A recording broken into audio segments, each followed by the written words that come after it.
너무 커서 아내도 피하는 60세 교수의 충격적인 결말. 저는 정수빈이고 37살입니다.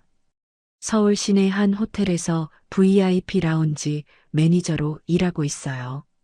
매일 새벽 6시에 일어나서 밤 10시에 집에 들어가는 생활이 3년째 계속되고 있었죠. 왜 이렇게 바쁘게 살고 있냐고요? 어머니 병원비 때문입니다. 어머니는 2년 전 뇌졸중으로 쓰러지셨어요. 월 200만 원씩 나가는 병원비와 간병비를 혼자 감당하려니 하루도 쉴 수가 없었습니다. 그래도 VIP 라운지는 팁이 좋은 편이라 버틸만 했죠. 우리 라운지에는 항상 특별한 손님들이 오십니다. 재벌 회장들, 유명 연예인들, 정치인들까지. 그 중에서도 직원들 사이에 유독 화제가 되는 분이 한 분 계셨어요. 최도경 교수님이라는 분이었습니다. 야, 너 사오부스 그분 알지? 60살 교수님 말이야. 후배 직원 미영이가 소곤소곤 제게 다가왔어요. 왜? 뭔 일 있어? 있잖아. 그분 부인이랑 12년째 각방이래. 이유가 좀 특이해. 미영이는 주변을 둘러보더니 목소리를 더 낮췄습니다. 너무 커서 부인이 못 견디신대. 그래서 아예 가까이도 못 하신다는 거야. 처음에는 그냥 직원들끼리 도는 소문 정도로 생각했어요. 호텔에서 일하다 보면 이런 이야기들이 참 많거든요. 하지만 모든 직원들이 입을 다물고 있다는 게 신경 쓰였습니다. 그러던 어느 금요일 저녁이었어요. 평소보다 라운지가 한산했는데 문득 누군가 저를 유심히 바라보는 시선을 느꼈습니다.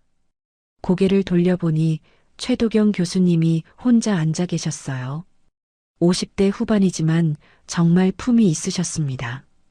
회색 정장이 잘 어울리고 차분한 눈빛이 인상적이었죠.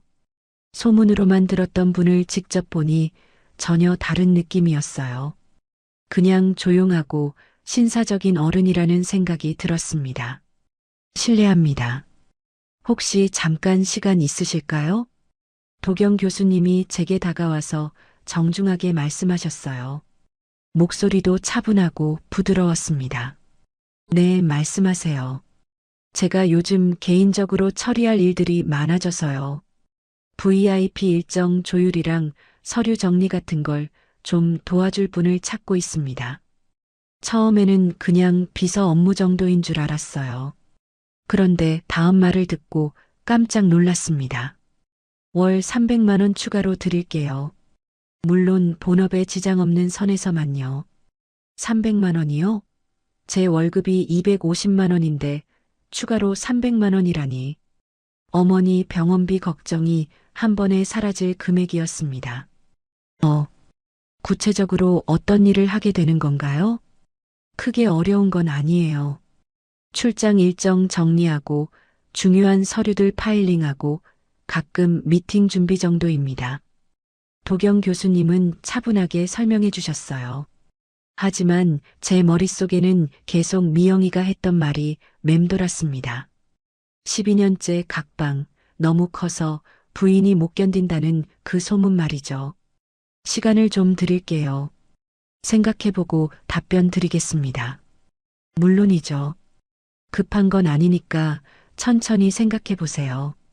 그날 밤 집에 가는 지하철 안에서 계속 고민했어요. 300만 원이면 어머니 병원비는 물론이고 제 생활도 한결 여유로워질 텐데. 하지만 왜인지 마음 한편이 불편했습니다. 며칠 뒤 결국 일을 받아들이기로 했어요. 어머니를 생각하면 선택의 여지가 없었거든요. 좋습니다. 도와드리겠습니다. 고맙습니다. 수빈 씨, 도경 교수님이 제 이름을 부르는 순간 왜인지 가슴이 두근거렸어요. 그 목소리에 묘한 온기가 있었거든요. 그날부터 저와 도경 교수님 사이에는 뭔가 특별한 기운이 흐르기 시작했습니다. 단순한 업무 관계 이상의 묘한 긴장감과 호감이 서로에게서 느껴졌어요. 물론 그때는 이 모든 게 어떤 방향으로 흘러갈지 전혀 몰랐죠. 도경 교수님과 일을 시작한 지 한 달 정도 지났을 때였어요. 그날은 태풍 경보가 내려진 날이었습니다. 오후 3시부터 바람이 거세지기 시작했고 6시쯤에는 호텔 밖이 완전히 아수라장이 됐어요. 직원분들, 오늘은 일찍 퇴근하세요. 대중교통이 끊기기 전에 빨리 가세요. 지배인이 방송을 했지만 저는 갈 수가 없었습니다. VIP 고객들이 몇 분 남아 계셨거든요. 특히 도경 교수님은 원래 8시 약속이 있으셨는데 태풍 때문에 취소가 됐다고 하셨어요. 오후 7시 라운지는 거의 텅 비어 있었습니다. 평소 북적이던 공간이 이상하게 조용했어요. 밖에서는 바람소리와 빗소리만 들렸죠. 수빈 씨, 아직 안 가셨네요. 도경 교수님이 저에게 다가오셨어요. 평소와 달리 조금 지쳐 보이는 표정이었습니다. 고객분들이 계셔서요. 그리고 지금 나가봐야 교통편이 없을 것 같아요. 저도 마찬가지예요. 차가 있긴 한데 이 바람에 운전하기엔 너무 위험해 보이네요. 창밖을 보니 나무들이 휘청거리고 있었어요. 정말 위험해 보였습니다. 오늘 조금 더 같이 있어주면 안 될까요? 도경 교수님의 목소리에 뭔가 간절함이 있었어요. 평소에 차분하고 정중한 톤과는 조금 달랐죠. 네, 물론이죠. 저도 혼자 있기가 무서웠거든요. 이런 날씨에 텅 빈 호텔에 혼자 남겨지는 게 더 두려웠어요. 시간이 지나면서 라운지에는 정말 저희 둘뿐이었습니다. 다른 고객분들도 모두 객실로 올라가셨고 직원들도 거의 다 퇴근했어요. 조명도 절반만 켜놓아서 분위기가 평소와 완전히 달랐습니다. 수빈 씨, 혹시 술 한잔 하실래요? 오늘 같은 날엔 좀 필요한 것 같아서요. 도경 교수님이 위스키 한 병을 꺼내셨어요. 평소 라운지에서 드시던 그 위스키였죠. 저는 술을 잘 못해요. 괜찮아요. 조금만요. 이런 날씨에 긴장이 풀어야 할 것 같아서요. 술잔을 받아들고 조금씩 마셨어요. 목이 따뜻해지면서 마음도 조금 편해졌습니다. 바깥 바람소리가 점점 거세지고 있었어요. 수빈 씨, 제가 오늘 좀 이상한 이야기를 해도 될까요? 도경 교수님의 표정이 평소와 달랐어요. 뭔가 무거운 걸 품고 있는 것 같았습니다. 무슨 이야기든 들어드릴게요. 저 결혼한 지 20년 됐어요. 하지만 12년째 아내와 각방을 쓰고 있습니다. 갑작스러운 고백에 저는 말문이 막혔어요. 직원들 사이에 떠도는 소문이 사실이었다는 걸 직접 확인하는 순간이었죠. 처음엔 서로 사랑했어요. 하지만 제가 너무 큰 탓에 아내가 고통스러워했습니다. 신혼 때부터 그랬어요. 도경 교수님의 목소리가 점점 낮아졌어요. 아내는 저와 가까워지는 걸 점점 두려워했어요. 매번 아파했거든요. 그래서 결국 포기했습니다. 서로를 위해서요. 저는 그 순간 가슴이 먹먹해졌어요. 평생 그런 외로움을 견뎌온 사람의 마음이 어떨지 상상이 안 됐거든요. 그런데 수빈 씨를 만나고 나서부터 오랫동안 잊고 살았던 감정들이 다시 살아나는 것 같아요. 도경 교수님이 저를 바라보는 눈빛이 너무 진실했어요. 그 눈에서 지금까지 혼자 견뎌온 긴 외로움이 보였습니다. 교수님, 저도 처음엔 그냥 일관계로 생각하려고 했어요. 하지만 자꾸 수빈 씨 생각이 나더라고요. 이런 제 마음이 부담스럽다면 언제든 말해주세요. 밖에서는 태풍이 더 거세지고 있었어요. 창문이 흔들리는 소리가 들렸죠. 그 순간 저도 모르게 도경 교수님의 손을 잡고 있었어요. 교수님도 많이 외로우셨겠어요. 제 말에 도경 교수님의 눈에 눈물이 고였어요. 60살 어른이 이렇게 약해 보이는 모습을 보니까 제 마음도 무너졌습니다. 수빈 씨 같은 사람이 저를 이해해준다는 게 믿기지 않아요. 그 순간 저희는 서로에게 다가갔어요. 처음엔 그냥 위로였어요. 하지만 점점 다른 감정이 되어갔죠. 12년 동안 누구에게도 받아보지 못한 따뜻함을 주고받는 느낌이었어요. 그날 밤 저희는 결국 선을 넘었습니다. 태풍이 지나간 새벽 서로의 체온으로 외로움을 달래며 새로운 관계의 시작을 알렸어요.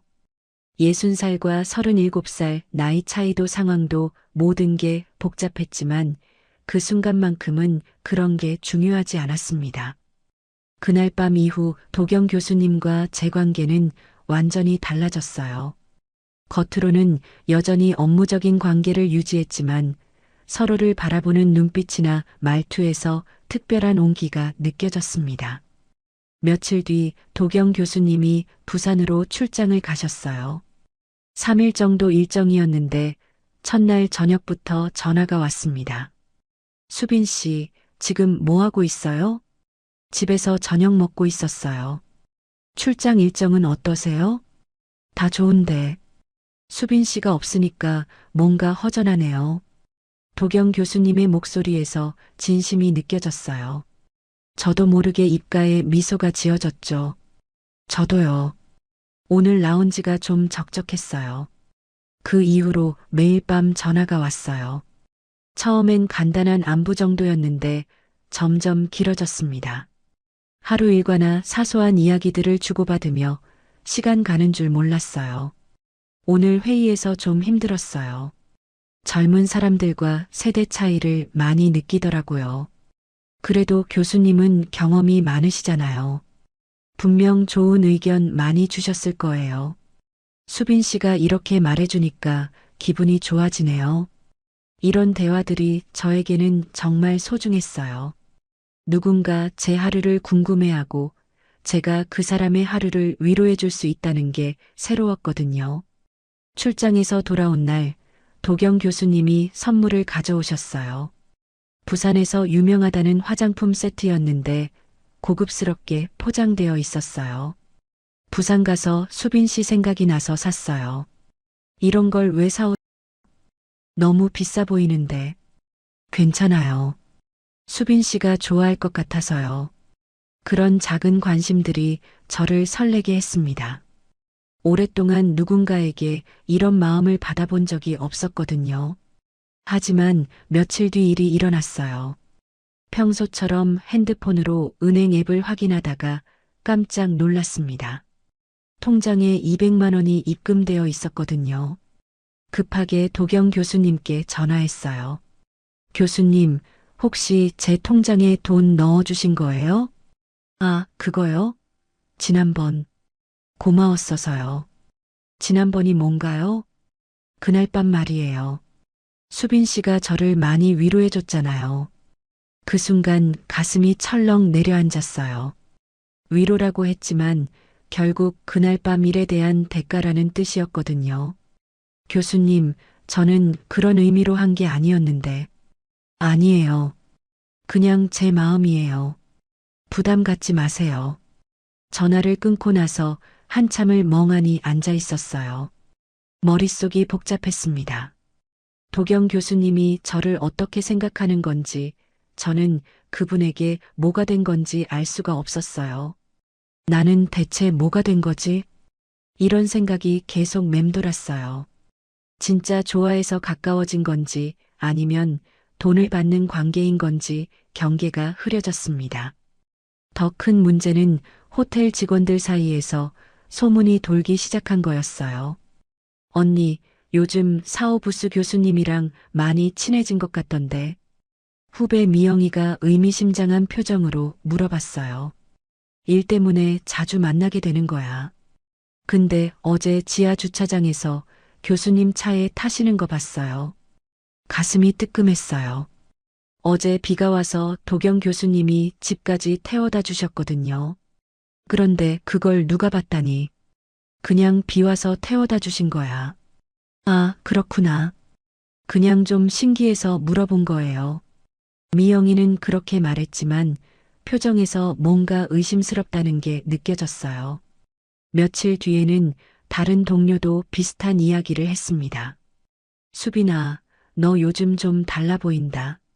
뭔가 좋은 일 있어? 무슨 소리야? 화장품도 좋은 걸 쓰는 것 같고, 옷도 예전보다 좋아진 것 같아. 정말 예리하게 봤더라고요. 도경 교수님이 주신 화장품을 쓰고 있었고, 최근에 조금 비싼 옷도 몇 벌 샀거든요.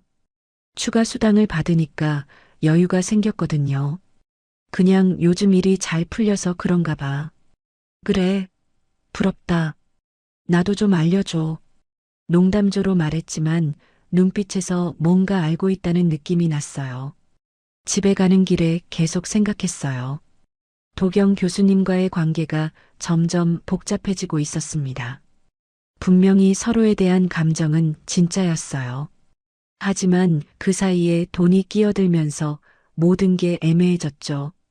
내가 진짜 좋아해서 가까워진 건가? 아니면 돈 때문인가? 스스로에게 물어봐도 답이 명확하지 않았어요. 처음엔 분명히 감정이었는데 돈을 받고 나니까 그 감정마저 의심스러워졌습니다. 더 무서운 건 주변 시선이었어요. 호텔은 작은 사회거든요. 소문이 한번 돌기 시작하면 걷잡을 수 없게 퍼져나가죠. 제가 도경 교수님과 어떤 관계인지에 대한 추측들이 점점 구체화되고 있다는 게 느껴졌어요. 200만 원 입금 사건 이후로도 도경 교수님은 변함없이 저를 챙겨주셨어요. 아니, 오히려 더 세심해지신 것 같았습니다. 수빈 씨, 오늘 좀 피곤해 보이네요. 어머니 병원 다녀오느라 새벽에 일어났어요. 그럼 오늘은 일찍 들어가세요. 제가 지배인한테 얘기해 드릴게요. 이런 식으로 항상 제 상황을 신경 써 주셨어요. 정말 다정했죠. 하지만 문제는 그 다음이었습니다. 다음 날 통장을 확인해 보니 또 50만 원이 들어와 있었어요. 메시지와 함께요. 어머니 병원비에 보태세요. 처음엔 감사했어요. 정말 필요한 돈이었거든요. 하지만 동시에 마음 한편이 불편했습니다. 왜 자꾸 돈을 주시는 걸까 하는 의문이 들었어요. 교수님, 너무 자주 이러시면 제가 부담스러워요. 왜요? 제가 수빈 씨를 아끼니까 그러는 거예요. 부담 갖지 마세요. 아끼신다는 말이 마음을 따뜻하게 했어요. 하지만 그 따뜻함도 잠깐이었습니다. 일주일 뒤에는 명품 가방이 배송됐어요. 제가 지나가는 말로 예쁘다 했던 그 가방이었습니다. 교수님, 이건 너무 비싼 거 아니에요? 수빈 씨가 좋아할 것 같아서요. 그 가방 메고 있으면 더 예뻐 보일 것 같아서. 달콤한 말이었지만 가방값이 200만 원이 넘는다는 걸 나중에 알았어요. 왜 이렇게 비싼 선물을 주시는 걸까 궁금했습니다. 그 다음 주에는 아예 생활비 명목으로 100만 원을 보내주셨어요. 수빈 씨가 돈 걱정 안 하고 편하게 지냈으면 좋겠어요. 하지만 저는 월급도 받고 교수님이 주시는 추가 수당도 있어요. 그래도 여유가 있어야죠. 제가 챙겨주고 싶으니까 받아주세요. 이런 패턴이 계속 반복됐어요. 도경 교수님이 저를 챙겨주시고 그 뒤에는 반드시 돈이나 비싼 선물이 따라왔습니다. 처음엔 그냥 마음의 표현이라고 생각했는데 갈수록 이상했어요. 어느 날 저녁 도경 교수님과 조용한 레스토랑에서 식사를 했어요. 분위기 좋은 곳이었고 대화도 즐거웠습니다. 수빈 씨와 함께 있으면 정말 편하네요. 오랫동안 이런 기분 못 느껴봤어요. 저도요. 교수님이랑 있으면 마음이 안정돼요. 서로 진심을 주고받는 시간이었어요. 그런데 집에 와서 핸드폰을 보니 또 메시지가 와 있었습니다. 오늘 저녁 고마웠어요. 마음에 담아두세요. 그리고 80만 원 입금. 그 순간 정말 복잡한 기분이 들었어요. 분명히 즐거운 저녁이었는데 돈을 받고 나니까 그 시간이 다르게 느껴졌거든요. 이 사람은 나를 정말 좋아해서 챙기는 걸까? 아니면 내가 필요해서 돈을 주는 걸까? 이런 생각이 머릿속을 떠나지 않았어요. 도경 교수님의 마음은 진심 같았어요. 하지만 그 진심 뒤에 항상 돈이 따라오니까 헷갈렸습니다. 다음날 동료 미영이가 저를 조심스럽게 불러냈어요. 언니, 솔직히 물어봐도 돼요? 뭘? 사오부스 교수님이랑. 정말 그냥 일 때문에 만나는 거예요? 왜 그렇게 물어? 요즘 언니가 너무 달라진 것 같아서요. 옷도 좋아지고, 가방도 명품이고, 그리고 표정도 예전과 다르고, 미영이의 말이 예리했어요. 정말 많이 달라졌거든요. 경제적으로 여유가 생기니까 외모도 달라졌고, 마음도 한결 편해졌어요. 그냥 요즘 일이 잘 되고 있어. 정말요? 그냥 궁금해서 물어본 거예요. 하지만 미영이 표정에서 뭔가 더 알고 있다는 느낌이 났어요. 그날 밤 집에서 거울을 보며 생각했어요. 정말 많이 달라져 있었어요. 3개월 전과는 완전히 다른 사람 같았습니다. 화장품도 좋아지고, 옷도 좋아지고, 심지어 헤어스타일도 바뀌었어요. 하지만 이 모든 변화가 도경 교수님 덕분이라는 게 문제였어요. 제 돈으로 산 게 아니라 교수님이 주신 돈으로 바뀐 거였거든요. 나는 지금 뭘 하고 있는 거지? 이런 자문을 계속하게 됐어요. 도경 교수님을 정말 좋아하긴 했어요. 그분과 있으면 행복했고 대화도 즐거웠어요. 하지만 그 감정이 순수한 건지 아니면 경제적 안정감 때문인 건지 구분이 안 됐습니다. 더 큰 문제는 이제 그 돈 없이는 살기 힘들어졌다는 거였어요. 어머니 병원비는 물론이고 높아진 생활 수준을 유지하려면 계속 필요했거든요. 어느 날 도경 교수님이 물어보셨어요. 수빈 씨, 요즘 표정이 좀 어둡네요. 무슨 걱정 있어요? 아니에요. 그냥 피곤해서 그런가 봐요. 혹시 제가 뭔가 잘못했나요? 그런 건 아니에요. 말은 그렇게 했지만 정말 복잡했어요. 교수님이 잘못한 건 없었어요. 오히려 너무 잘해주셨죠. 하지만 그 잘해주시는 방식이 저를 혼란스럽게 했습니다. 그날 밤 침대에 누워서 천장을 바라보며 생각했어요. 사랑과 거래의 경계가 어디인지 모르겠더라고요. 도경 교수님의 마음은 진심이었지만 그 표현 방식이 항상 금전적이었어요. 그러니까 제 감정도 혼란스러워질 수밖에 없었죠. 시간이 지날수록 도경 교수님의 의존도가 점점 심해졌어요. 특히 출장이 잦아지면서 그 정도가 더 심각해졌습니다. 서울을 떠나 있는 동안 하루에 3~4번씩 전화가 왔어요. 처음엔 업무 관련 문의였지만 점점 다른 성격으로 바뀌어 갔죠. 수빈 씨, 지금 뭐해요? 집에서 저녁 준비하고 있어요. 교수님은 저녁 드셨어요? 먹긴 했는데. 혼자 먹으니까 맛이 없네요. 수빈 씨랑 같이 먹고 싶어요. 이런 대화가 매일 반복됐어요.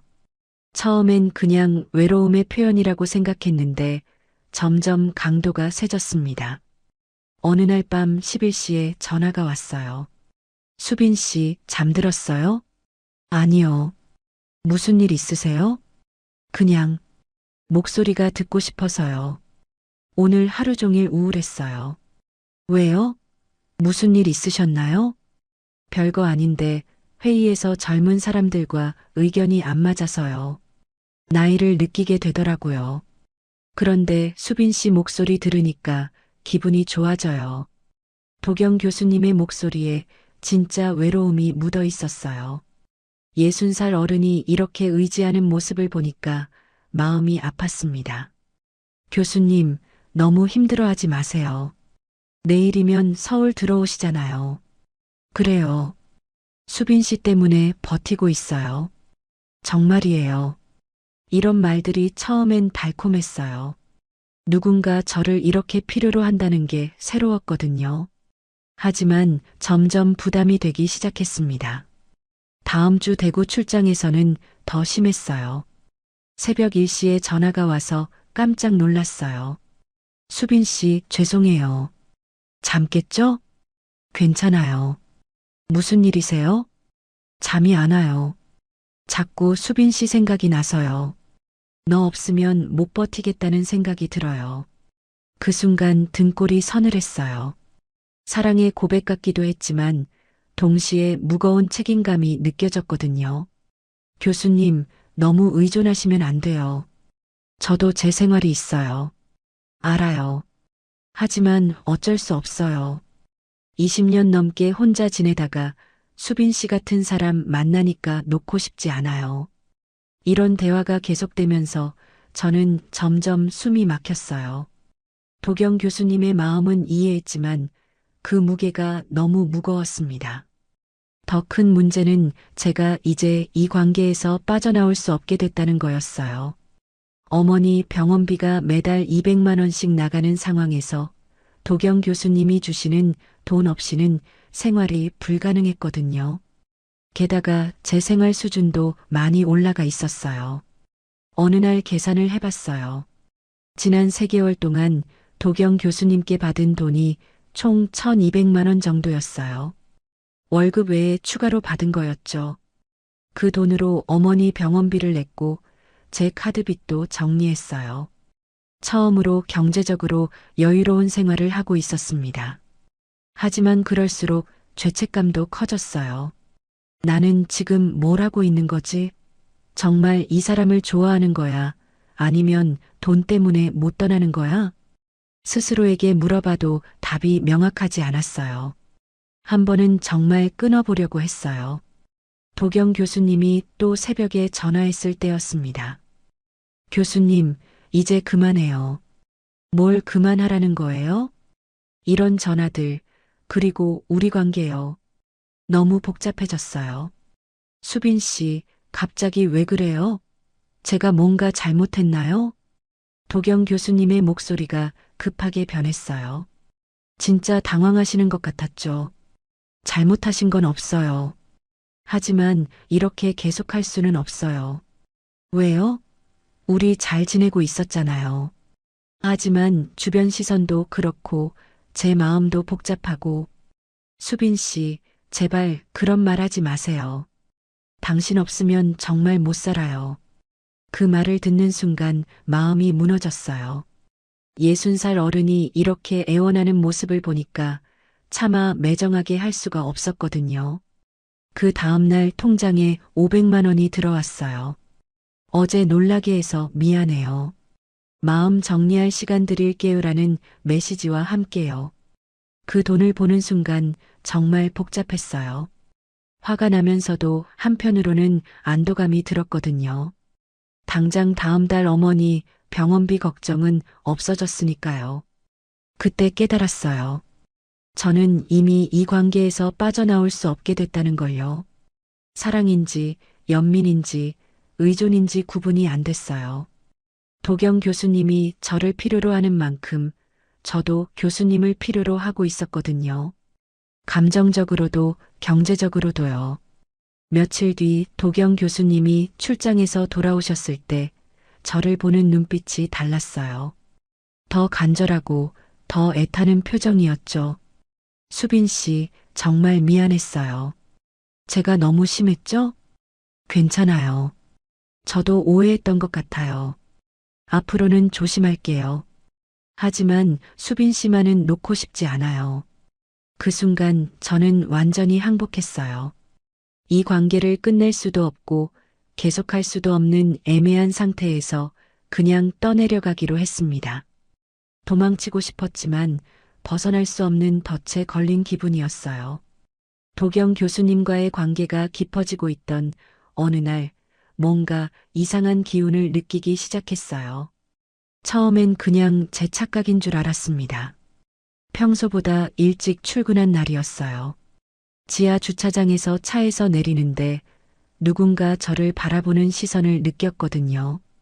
고개를 돌려봤지만 아무도 없었어요. 그냥 신경이 예민해진 건가 싶었죠. 며칠 뒤 또 이상한 일이 있었어요. 퇴근하려고 지하 주차장에 내려갔는데 검은색 세단 한 대가 계속 제 뒤를 따라오는 것 같았어요. 신호등에서 확인해 보려고 했는데 그 차는 중간에 사라져 버렸습니다. 기분 탓인가? 스스로에게 물어봤지만 뭔가 좋지 않은 예감이 들었어요. 그 시간 도경 교수님도 모르는 곳에서 큰 일이 벌어지고 있었어요. 교수님의 사위인 장태훈이 장인의 최근 지출 내역을 보고 의심하기 시작한 거였어요. 40살인 태훈은 대기업 경영진으로 숫자에 민감한 사람이었습니다. 이상하네. 아버님이 요즘 지출이 너무 많아. 태훈은 도경 교수님 명의 계좌에서 매달 나가는 큰 돈들을 발견했어요. 호텔 결제 내역, 명품 구매 내역, 그리고 정체 모를 계좌 이체들. 매달 500만 원씩 어디에 쓰시는 거지? 더 의심스러운 건 호텔 이용 내역이었어요. 같은 호텔을 너무 자주 이용하고 있었거든요. 태우는 즉시 그 호텔에 전화를 걸었어요. 저는 최도경 교수 사위입니다. 혹시 저희 장인어른이 자주 이용하시는 걸로 알고 있는데 어떤 서비스를 주로 이용하시나요? 호텔 지배인은 VIP 고객 정보라며 처음엔 말을 아꼈어요. 하지만 태훈이 계속 추궁하자 결국 VIP 라운지를 자주 이용한다는 정보를 주었습니다. VIP 라운지요? 거기 담당 직원이 누구인가요? 정수빈 매니저가 주로 담당하고 있습니다. 그날 저녁 태훈은 직접 호텔을 찾아왔어요. 지배인을 만나서 더 자세한 이야기를 들었습니다. 최근에 최 교수님이 특별히 요청하신 서비스가 있나요? 개인 업무 보조 서비스를 요청하셨어요. 정수빈 매니저가 담당하고 있습니다. 어떤 업무인가요? 일정 관리, 서류 정리 같은 거라고 들었습니다. 태우는 CCTV 확인을 요청했어요. VIP 고객 가족이라는 이유로 지배인도 거절하기 어려웠죠. CCTV에는 도경 교수님과 제가 함께 있는 모습들이 찍혀 있었어요. 비공개 부스에서 대화하는 모습, 함께 나가는 모습, 그리고 지하 주차장에서 교수님 차에 타는 제 모습까지. 이게 단순한 업무 관계로 보입니까? 태훈의 목소리가 차가워졌어요. 그 다음 날부터 본격적인 감시가 시작됐어요. 출근길에 또 그 검은 세단을 봤어요. 이번엔 확실했습니다. 제가 지하철역에 내릴 때까지 따라오더라고요. 점심시간에 밖으로 나갔는데 커피숍 앞에서 누군가 핸드폰으로 저를 찍는 걸 목격했어요. 제가 쳐다보자 급하게 핸드폰을 내렸지만 분명히 저를 촬영하고 있었습니다. 이게 뭐지? 가슴이 두근거리기 시작했어요. 분명히 누군가 저를 감시하고 있다는 확신이 들었거든요. 퇴근 후 도경 교수님께 조심스럽게 물어봤어요. 교수님, 혹시 최근에 이상한 일 없으셨어요? 이상한 일이요? 무슨 말씀이세요? 요즘 누군가 저를 지켜보는 것 같아서요. 도경 교수님의 표정이 순간 굳어졌어요. 혹시 구체적으로 어떤 상황인가요? 제가 겪은 일들을 말씀드리자 교수님이 심각한 표정을 지으셨어요. 수빈 씨, 조금만 조심하자고요. 무슨 뜻이에요? 혹시 모르니까 당분간 연락을 줄이고 만나는 것도 자제합시다. 그 순간 불안이 확신으로 바뀌었어요. 교수님도 뭔가 알고 계시는 것 같았거든요. 다음 날 더 충격적인 일이 벌어졌어요. 퇴근하려고 지하 주차장에 내려갔는데 제 차 옆에 낯선 남자가 서 있었어요. 정장을 입은 40대 초반 정도로 보이는 남자였습니다. 정수빈 매니저시죠? 네. 누구세요? 저는 장태훈입니다. 최도경 교수 사위예요. 그 순간 온몸이 얼어붙었어요. 도경 교수님의 사위가 직접 나타난 거였어요. 갑자기 왜?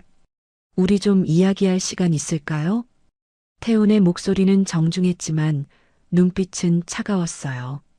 지금은 힘들 것 같은데요. 그럼 언제가 좋으실까요? 아니면 여기서 간단히 얘기할까요? 선택의 여지가 없다는 느낌이었어요. 저희 장인어른과 어떤 관계인지 궁금해서요. 업무적인 관계입니다. 업무요? 어떤 업무인가요? 태우는 이미 모든 걸 알고 있다는 표정이었어요. 일정 관리나 서류 정리 같은 그런 업무로 매달 500만 원씩 받으시나요? 그 말을 듣는 순간 다리에 힘이 빠졌어요. 정말 모든 걸 알고 있었던 거예요. 그게 아니라 증거는 다 있습니다. CCTV도, 계좌 이체 기록도, 호텔 이용 내역도 말이죠. 태훈이 핸드폰을 꺼내서 사진들을 보여줬어요. 도경 교수님과 제가 함께 찍힌 사진들이었습니다. 이제 그만하세요. 더 큰 문제가 되기 전에. 그날 밤 집에 와서 손이 덜덜 떨렸어요. 이미 모든 게 들통난 상황이었어요. 태훈의 감시는 생각보다 훨씬 체계적이었고 이미 결정적인 증거들을 다 확보한 상태였습니다. 장태훈과의 만남 이후 며칠이 지났어요. 도경 교수님과는 연락을 끊은 상태였고 저는 매일 불안에 떨며 지내고 있었습니다. 언제 폭탄이 터질지 모르는 상황이었거든요. 그 폭탄은 생각보다 빨리 터졌어요. 월요일 오전 평소처럼 라운지에서 업무를 보고 있는데 지배인이 급하게 저를 부르더라고요. 수빈 씨, 지금 당장 사무실로 와보세요. 지배인의 표정이 심상치 않았어요. 뭔가 큰일이 벌어졌다는 느낌이 들었죠. 사무실에 들어가자 지배인과 함께 인사팀 과장님도 계셨어요. 테이블 위에는 여러 서류들이 놓여 있었습니다. 수빈 씨, 앉으세요. 무슨 일인가요? 최도경 교수님과의 관계에 대해서 질문이 좀 있어요. 그 순간 가슴이 철렁 내려앉았어요. 결국 터진 거였어요. 어떤 관계요? 업무 외적인 개인적 관계가 있었는지 묻고 있어요. 지배인이 서류 중 하나를 제 앞에 내밀었어요. 그건 장태훈이 준비한 증거 자료였습니다. 사진들이 한 장씩 펼쳐져 있었어요. 도경 교수님과 제가 비공개 부스에서 대화하는 모습, 함께 나가는 모습, 지하 주차장에서 교수님 차에 타는 모습, 심지어 교수님이 제 손을 잡는 장면까지 선명하게 찍혀 있었어요. 이건 어떻게 최 교수님 가족 측에서 제공한 자료입니다. 인사팀 과장이 차분하게 말했어요. 호텔 비공개 부스 이용 기록도 있어요. 지난 6개월 동안 월 평균 8회 이용하셨더라고요. 그리고 이건 계좌 이체 내역이에요. 제 앞에 놓인 서류에는 도경 교수님이 제게 보낸 모든 돈의 기록이 있었어요. 날짜, 금액, 심지어 이체 메시지까지 다 정리되어 있었습니다. 총액이 2,400만 원 정도 되네요. 이 돈의 성격이 뭔지 설명해 주실 수 있나요? 저는 말문이 막혔어요. 뭐라고 변명할 수 있겠어요? 모든 증거가 눈앞에 있는데. 그 시간 도경 교수님도 회사에서 똑같은 상황을 겪고 계셨어요. 장태훈이 직접 회장실로 찾아가서 모든 자료를 내려놨거든요. 이게 뭐냐? 회장이 사진들을 보며 물었어요. 저희 장인어른의 최근 행적입니다. 장인어른이 젊은 여자와 호텔 매니저입니다. 37살이고요. 장태훈의 목소리는 차가웠어요. 6개월 동안 이 여자에게 2,400만 원을 송금했습니다. 명목은 업무 보조비라고 하는데 실제로는 매일 밤 호텔에서 만나고 있었어요. 회장의 표정이 점점 굳어졌어요. 아내도 12년째 피하는 장인이 호텔 매니저와는 매일 밤. 이게 사랑입니까? 아니면 다른 겁니까? 장태훈의 마지막 말이 회장실에 울렸어요. 당장 도경을 불러. 1시간 뒤 도경 교수님이 회장실에 불려갔어요. 이게 뭔가?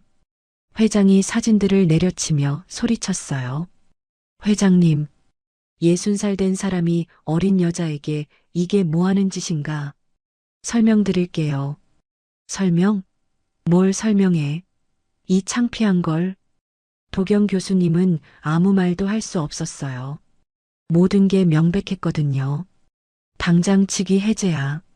명예퇴직 서류 준비해. 그 순간 도경 교수님의 30년 직장 생활이 끝났어요.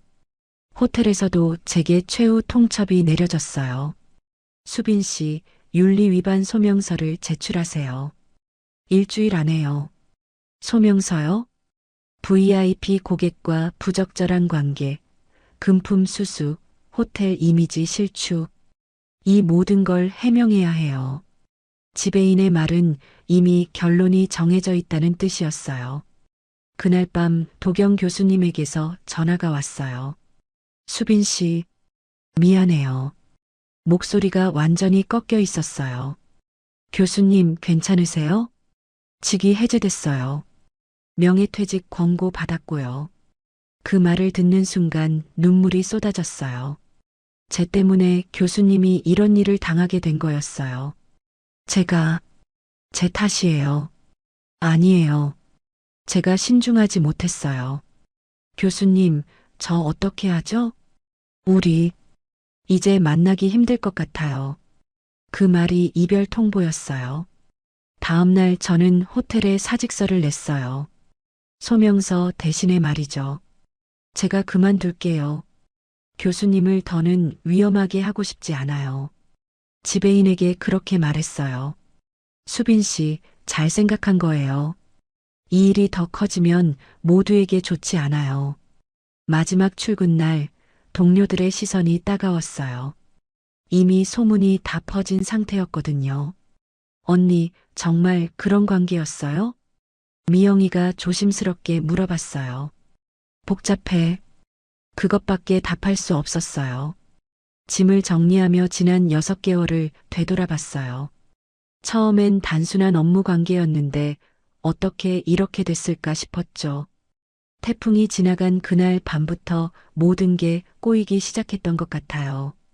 감정과 돈이 섞이면서 순수했던 마음도 명확했던 경계도 다 흐려졌어요. 도경 교수님과의 마지막 통화에서 그분이 말씀하셨어요. 수빈 씨, 정말 고마웠어요. 오랫동안 잊고 지낼게요. 저도요, 교수님.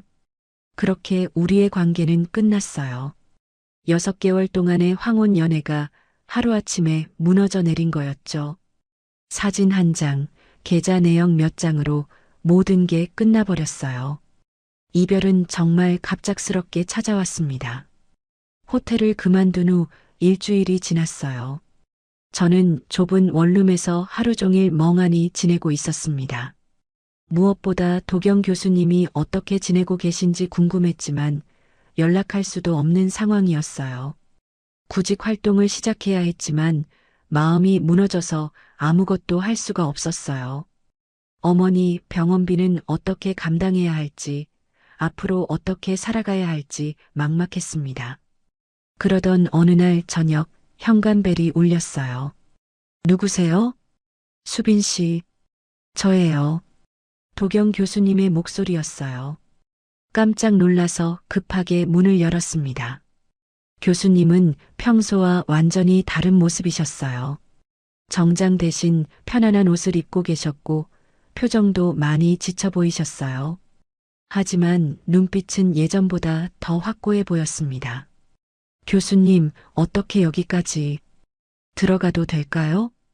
작은 원룸에 교수님을 모시는 게 부끄러웠지만 거절할 수도 없었어요. 자리도 체면도 다 버렸어요. 교수님이 소파에 앉으시며 조용히 말씀하셨어요. 무슨 말씀이세요? 회사에서 명예퇴직했어요. 30년 다닌 회사를 나왔습니다. 교수님, 그리고 아내와도 이혼 절차를 밟고 있어요. 이미 12년간 남남처럼 살았으니까 절차상 문제는 없을 거예요. 저는 말문이 막혔어요. 교수님이 이런 큰 결단을 내리셨다는 게 믿기지 않았거든요. 왜 그런 선택을 하신 거예요? 이제 난 너 없인 못 살아요. 정말이에요. 교수님의 목소리에 진심이 담겨 있었어요. 수빈 씨 때문에 깨달았어요.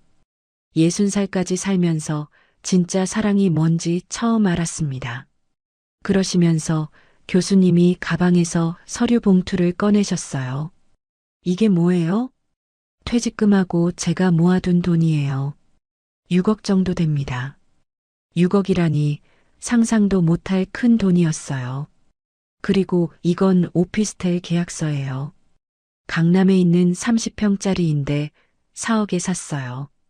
교수님, 이게 다 무슨, 우리가 함께 살 집이에요. 제 이름으로 사긴 했지만 수빈 씨 이름으로 이전할 거예요. 저는 너무 놀라서 아무 말도 할 수 없었어요. 교수님, 저는 그런 걸 바라고 만난 게 아니에요. 알아요. 그래서 더 고마운 거예요. 교수님이 제 손을 잡으셨어요. 수빈 씨는 돈 때문이 아니라 진짜 저를 좋아해 줬잖아요. 그게 얼마나 소중한지 아세요? 그 순간 눈물이 쏟아졌어요. 그동안 억눌렀던 감정들이 한꺼번에 터져 나왔거든요. 저는 교수님이 아니라 도경 씨를 좋아한 거예요. 저도 수빈 씨를 정말 사랑해요. 나이도 상황도 다 상관없어요. 그날 밤 우리는 다시 손을 잡았어요. 모든 걸 잃고 나서야 진짜 중요한 게 뭔지 알게 된 거였습니다. 다음 날부터 도경 씨와 새로운 생활이 시작됐어요. 강남 오피스텔은 정말 좋았어요. 넓고 깨끗하고 무엇보다 둘만의 공간이라는 게 행복했습니다. 도경 씨는 새로운 일을 알아보셨어요. 컨설팅 회사를 차리신다고 하셨거든요. 나이는 많지만 경험은 풍부하니까 해볼 만해요. 저도 뭔가 도와드리고 싶어요. 수빈 씨는 그냥 옆에 있어주는 것만으로도 충분해요. 그렇게 평화로운 시간이 3개월 정도 지났을 때 제게 큰 변화가 생겼어요. 몸이 이상하다 싶어서 병원에 갔는데 임신이었어요. 6주 정도 됐다고 하더라고요. 도경 씨, 네, 제가 임신한 것 같아요. 도경 씨의 표정이 순간 굳어졌어요. 그러다가 갑자기 눈물을 흘리시더라고요. 정말이에요? 네, 병원에서 확인했어요. 수빈 씨, 고마워요. 정말 고마워요. 도경 씨가 저를 꼭 안으시며 우셨어요. 60살에 처음 갖게 되는 아이였거든요. 하지만 모든 사람이 우리를 축복해주지는 않았어요. 임신 6개월쯤 됐을 때 도경 씨 딸한테 들켰어요. 병원에서 우연히 마주쳤거든요. 아버지, 이게 뭐예요? 딸의 목소리가 차갑게 식어 있었어요. 설명할게. 설명요? 60살에 애를 가져? 그것도 저 여자와? 정말 모욕적인 말들을 쏟아내더라고요. 저는 그냥 서 있을 수밖에 없었어요. 그만해. 도경 씨가 딸을 말렸어요. 아버지, 정신 차려요. 이 나이에 이게 뭐 하는 짓이에요? 내 인생이야. 엄마한테 뭐라고 할 거예요? 엄마와는 이미 끝났어. 그날 이후 도경 씨와 딸의 관계는 완전히 끊어졌어요. 딸은 아예 연락을 끊어버렸습니다. 도경 씨는 많이 속상해 하셨지만 결심을 바꾸지는 않으셨어요. 수빈 씨, 후회 안 해요? 어느 날 제가 조심스럽게 물어봤어요. 뭐요? 딸과의 관계도 끊어지고 사회적 체면도 다 잃으셨잖아요. 도경 씨가 제 배를 쓰다듬으시며 말씀하셨어요. 아내도 평생 날 피했지만 수빈 씨는 날 있는 그대로 받아줬어요. 그게 얼마나 고마운지 알아요? 하지만 난 이 사람과 살 거예요. 우리 아이와 함께요. 그 말씀이 정말 감동적이었어요. 지금 임신 8개월이에요. 곧 아이가 태어날 거예요. 도경 씨는 매일 태교에 열심히 쉬고 저는 행복한 예비 엄마가 됐어요. 주변에서는 여전히 시선이 곱지 않아요. 60살과 37살, 그리고 곧 태어날 아기. 흔하지 않은 가족 구성이죠. 하지만 우리는 행복해요. 처음엔 돈 때문에 시작된 관계였지만 지금은 진짜 사랑으로 이어진 가족이거든요. 너무 커서 아내도 피하던 남자에게 인생에서 가장 뜨거운 황혼 연애가 시작됐어요. 그리고 이제 우리에게는 새로운 생명까지 찾아올 예정입니다. 67세 남성과 57세 여성이 재혼했지만 결국 이것 때문에 이혼하게 되는데 저는 한태성입니다. 올해 64세가 되었죠. 30년 넘게 소방관으로 일하다가 퇴직한 지 이제 1년이 지났습니다. 화재 현장에서 사람들을 구하던 그 시절이 그립긴 하지만 이제는 집에서 혼자 시간을 보내고 있어요. 아내가 세상을 떠난 지 벌써 2년이 지났습니다.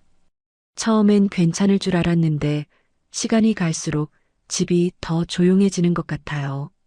아침에 눈을 뜨면 옆자리에 아무도 없고 베개 하나만 덩그러니 놓여 있죠. 습관적으로 옆을 돌아보지만 차가운 이불만 만져집니다. 아침밥을 먹을 때도 혼자예요.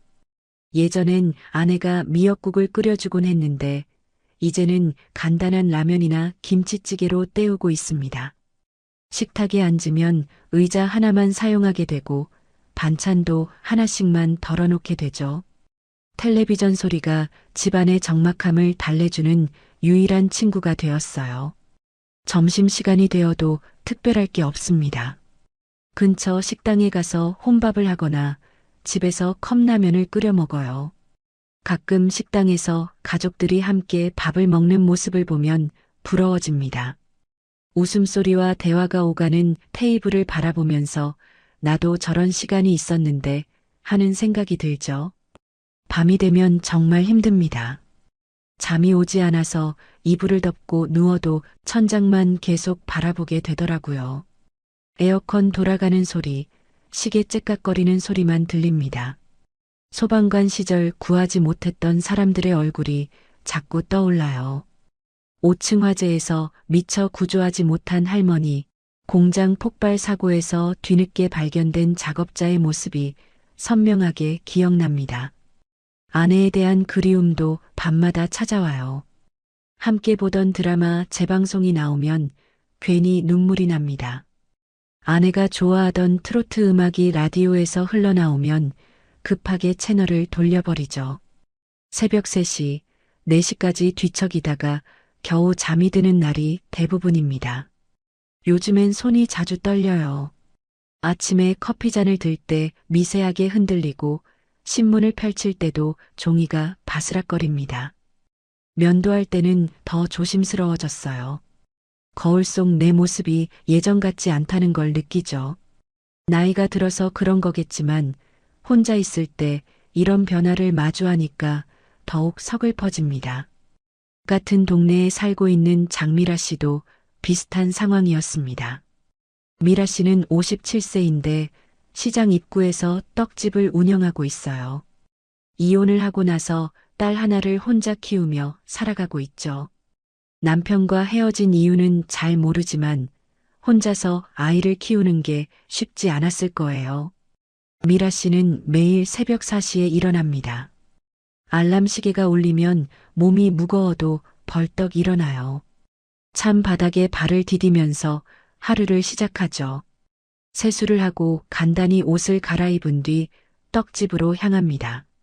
아직 어둠이 가시지 않은 새벽길을 혼자 걸어가는 뒷모습이 쓸쓸해 보이기도 해요. 떡집에 도착하면 찹쌀을 불리고 팥을 삶고 반죽을 하는 일이 시작됩니다. 손목이 아프고 어깨가 결려도 쉴 수 없어요.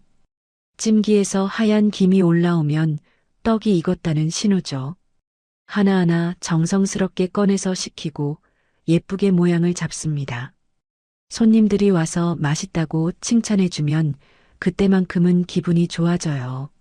하지만 미라 씨도 밤이 되면 혼자입니다. 딸은 서울에 있는 대학교 기숙사에서 지내고 주말에만 가끔 집에 와요. 좁은 아파트에서 혼자 저녁을 준비하고 혼자 밥을 먹고 혼자 설거지를 합니다. 딸과 전화 통화를 할 때만 집안에 웃음소리가 들리죠. 미라 씨는 밤마다 거실 소파에 앉아서 창밖을 바라봅니다. 아파트 불빛들이 하나씩 꺼져가는 모습을 보면서 생각에 잠겨요. 이혼할 때의 아픈 기억들이 떠오르죠.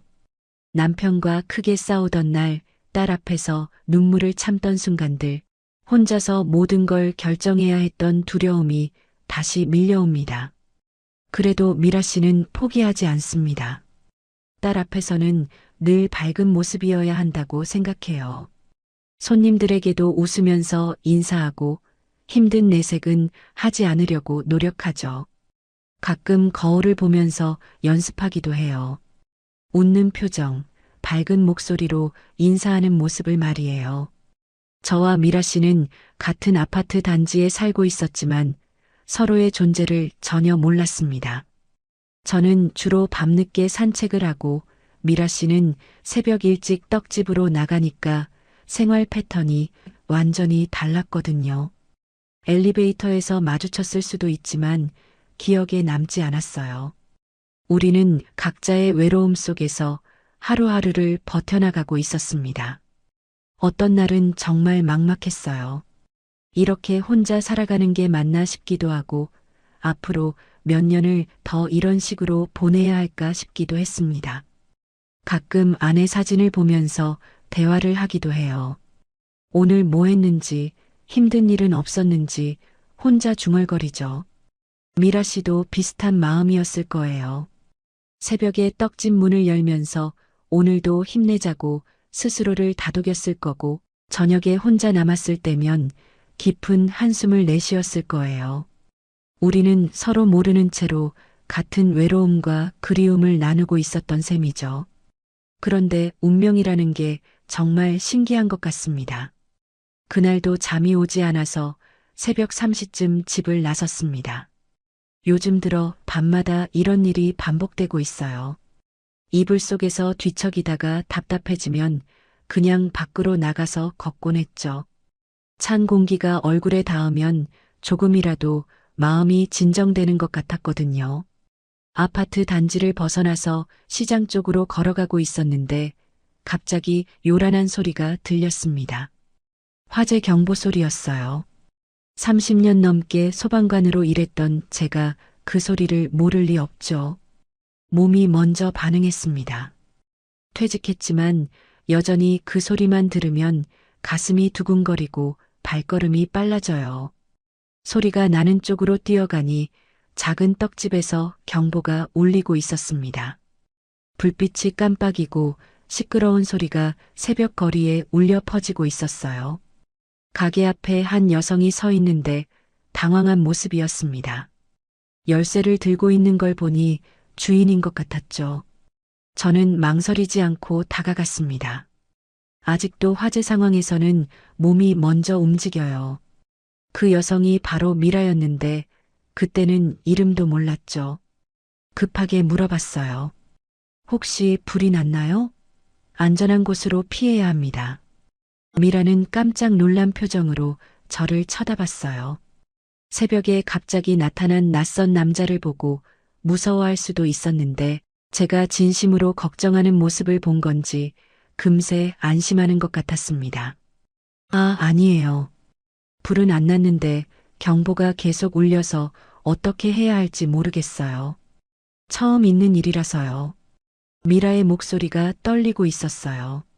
새벽 4시에 혼자서 이런 일을 겪으니 얼마나 당황스러웠을까 싶었습니다. 저는 경보 장치를 살펴보면서 말했죠. 괜찮아요. 오작동인 것 같네요. 제가 좀 봐드릴게요. 다행히 간단한 문제였습니다. 습도 센서에 물기가 묻어서 생긴 오작동이었어요. 떡집이니까 김이 많이 나는 환경이라 그럴 수 있죠. 센서를 닫고 리셋 버튼을 누르니 경보가 멈췄습니다. 갑자기 조용해진 새벽거리가 더욱 정적으로 느껴졌어요. 와, 정말 고마워요. 어떻게 이런 걸 다 하세요? 미라가 진심으로 고마워하는 표정이었어요. 눈에 안도감이 가득했죠.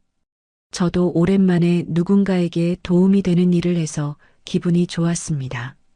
제가 소방관 출신이라서요. 이런 장치들은 익숙해요. 그렇구나. 정말 든든하네요. 혼자 있을 때 이런 일이 생기니까 얼마나 무서웠는지 몰라요. 미라는 작은 체구였는데 새벽부터 떡을 만들러 나온 모습이 대견하면서도 안쓰러웠습니다. 혼자서 이 무거운 일을 다 감당하고 있구나 싶었어요. 앞으로 이런 일 있으면 언제든 말해요. 근처에 살고 있어서요. 그렇게 인사를 나누고 헤어졌습니다. 집으로 돌아가는 길에 계속 미라 생각이 났어요. 처음 만난 사람인데 왜 이렇게 마음에 남는 건지 모르겠더라고요. 새벽에 혼자 일하러 나가는 모습이 자꾸 떠올랐습니다. 며칠이 지난 후였습니다. 동네 복지센터에서 목공 수업 자원봉사를 하게 되었어요.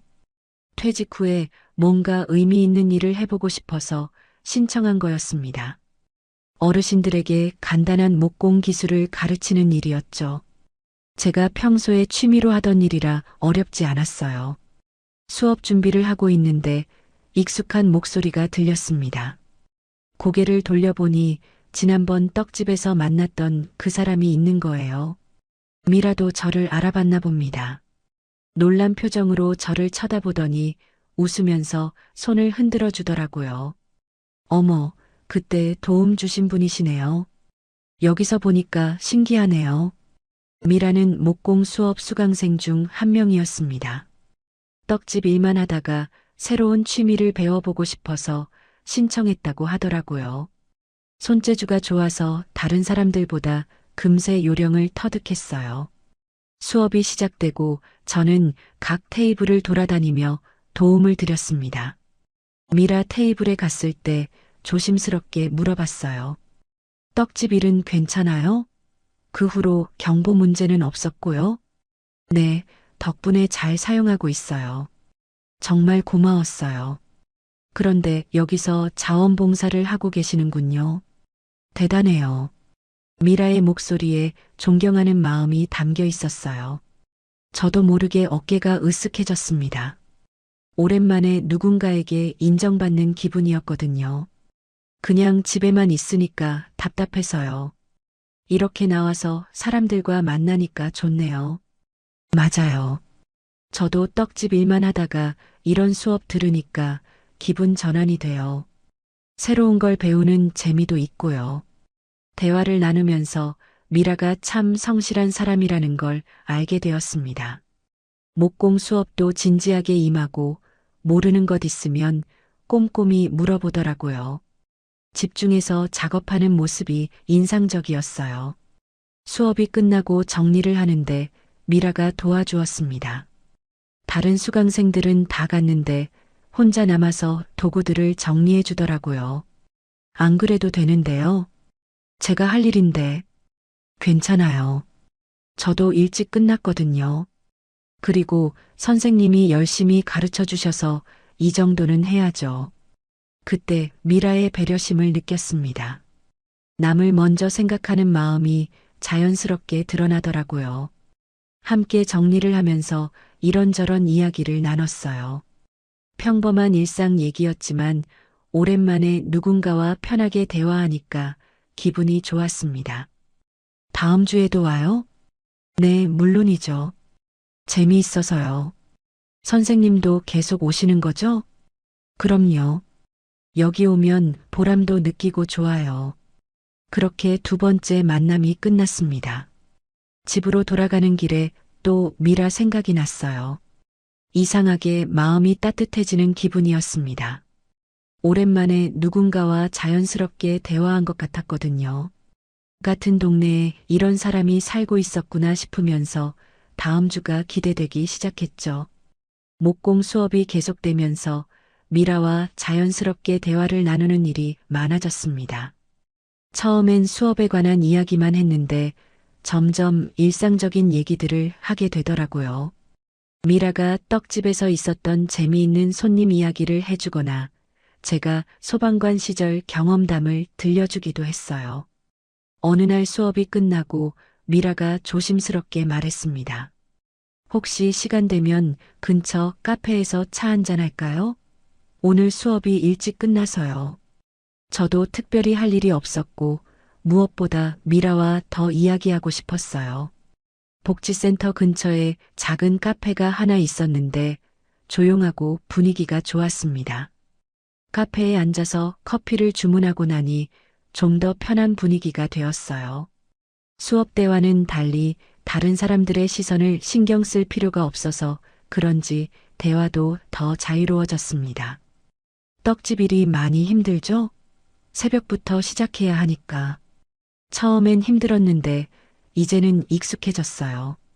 오히려 새벽 시간이 조용해서 좋아요. 생각할 시간도 있고요. 미라가 커피잔을 두 손으로 감싸며 말했어요. 작은 손이 따뜻해 보이더라고요. 혼자 하시는 게 쉽지 않을 텐데요. 가족들은 어떻게 생각하나요? 딸이 하나 있는데 대학생이에요. 처음엔 걱정했지만 이제는 응원해줘요. 엄마가 열심히 사는 모습을 보여주고 싶거든요. 미라의 눈에 딸에 대한 사랑이 가득했어요. 혼자서 아이를 키우면서 얼마나 많은 어려움이 있었을까 싶었습니다. 저도 제 이야기를 했어요. 저도 자식들이 있는데 다들 바빠서 자주 못 봐요. 아내 없이 지내는 게 생각보다 외로워요.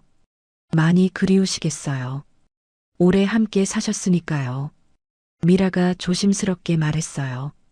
상처를 건드리지 않으려고 신경 쓰는 게 느껴졌습니다. 그런 배려가 고마웠어요. 그래도 이렇게 새로운 사람들을 만나니까 좋네요. 목공 수업도 재미있고요. 저도요. 떡집 일만 하다가 다른 일을 배우니까 신선해요. 그리고 좋은 사람들도 만나고요. 미라가 미소를 지으며 저를 쳐다봤어요. 그 순간 가슴이 따뜻해지는 걸 느꼈습니다. 오랜만에 누군가와 이렇게 편하게 이야기하니까 행복했어요. 그렇게 1시간 정도 이야기를 나누고 헤어졌는데 집으로 가는 길 내내 기분이 좋았습니다. 미라와 대화하면서 제 마음도 한결 가벼워진 것 같았어요. 혼자 있을 때의 적막함이나 외로움이 조금씩 줄어드는 느낌이었죠. 며칠 후 다시 목공 수업이 있는 날이었습니다. 평소처럼 준비를 하고 있는데 복지센터 실장인 박정인이 들어왔어요. 정인이는 이 센터를 총괄하는 사람으로 가끔 수업에 참관하곤 했습니다. 태성 씨, 오늘도 수고 많으세요. 정인이가 반갑게 인사했어요. 사실 정인이와 저는 예전부터 알고 지낸 사이였습니다. 제가 소방관으로 일할 때 화재 예방 교육차 복지센터에 온 적이 있었거든요. 그때 처음 만났는데 서로 힘든 시기를 보내고 있을 때라 많은 이야기를 나눴었죠. 정인이는 당시 이혼 문제로 고생하고 있었고 저는 직장에서 스트레스가 많았을 때였어요. 술 한잔하면서 서로의 고민을 털어놓곤 했습니다. 그런 인연으로 지금도 가끔 연락하며 지내고 있었어요. 정인 씨도 안녕하세요. 오늘은 무슨 일로 오셨어요? 수업 진행 상황 좀 보려고요. 어르신들이 많이 좋아하신다고 들었어요. 정인이가 수업장을 둘러보다가 미라를 발견했어요. 그러더니 반갑다는 듯이 다가갔습니다. 어머, 미라 씨네요.